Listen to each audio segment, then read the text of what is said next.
Hi and welcome to this video on calculating acceleration.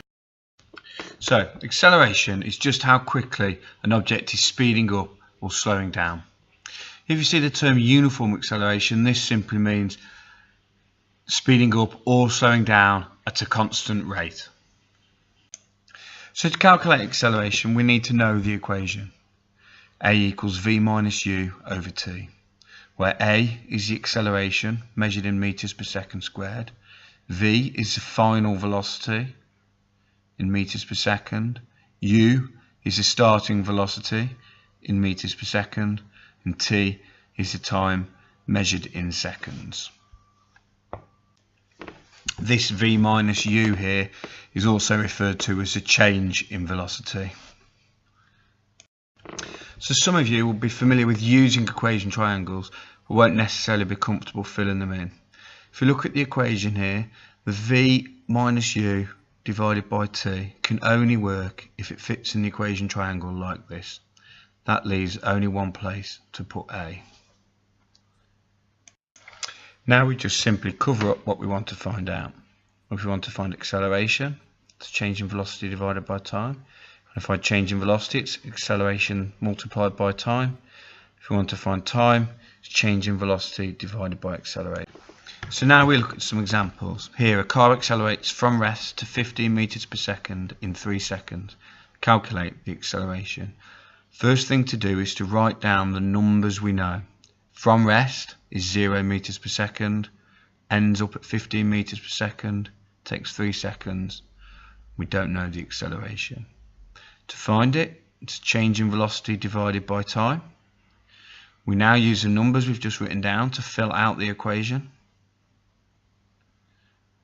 And we've got 15 divided by 3 to give us an acceleration of 5 meters per second squared.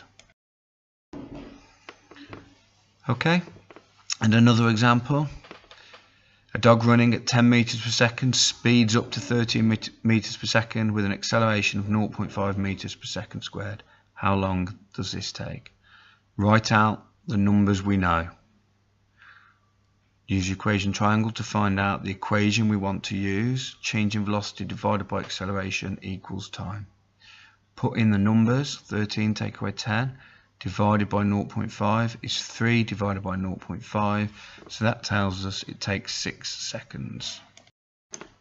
So we have some practice exam questions here for you to look at. So pause the video, have a go at these in your book, and then we'll see you back in a while. Okay? So let's see how we did. The question here, Robert accelerates from 5 to 8 meters per second in 2 seconds. Write down the numbers the question gives you. U is 5, v the final velocity is 8, time is 2, we don't know acceleration. Then go to the equation triangle and find the equation that you need. In this instance, change in velocity divided by time equals acceleration. Then put in the numbers. 8 minus 5 divided by 2 equals the acceleration. 8 minus 5 is 3 divided by 2 equals acceleration. When we put that into our calculator, it will give us 1.5 meters per second squared. Okay, the next one. A train travelling at 50 meters per second has to stop. It takes 2 minutes for the train to stop. Calculate the deceleration. Write down the numbers we know. It starts at 50, ends at stop, so that's 0. Acceleration we don't know, and the time, although it says 2 minutes, has to be in seconds, so it's 2 times 60. That gives us 120 seconds for the time. Go over to the equation triangle, find the formula we need to find acceleration. Change in velocity divided by time equals acceleration. Put in the numbers. 0 take away 50 divided by 120 equals the acceleration. Minus 50 divided by 120 equals the acceleration. That is minus 0.42. That makes sense because it's a deceleration. It should be a minus number. And then let's see how we did on the higher question. Car accelerates 6 meters per second squared for 3 seconds. Reaches a speed of 35 meters per second. Calculate the initial speed of the car. So we plug in the numbers we know. Start speed we don't know. Final speed is 35. acceleration is 6, and the time is 3 seconds. So we look to the equation triangle. We've got to work out the change in speed. So that equals acceleration times time. We want to try and isolate the initial speed from there.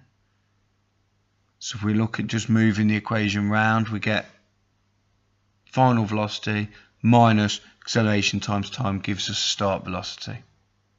If we put the numbers in, we get 35 take away 6 times 3, or actually we can do further calculation there, and it's 35 take away 18 tells us the initial velocity, which is 17 meters per second squared. That's fine. There is another way we can look through it. We could look to put the numbers in and then rearrange the equation. So we could start with change in velocity divided by time equals acceleration. If we then put the numbers in, we know we get 35 minus u divided by 3 equals 6, because we get a mark for that in the exam. If we can't do anything else, we still pick up that mark for putting the numbers in the right place.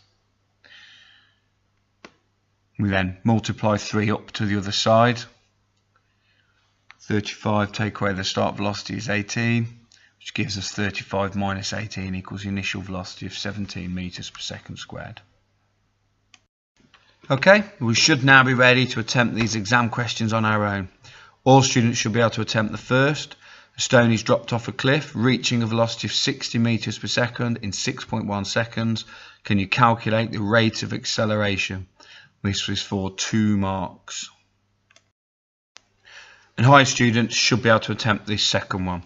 A rocket accelerates from 100 meters per second to 800 meters per second with an acceleration of 20 meters per second squared.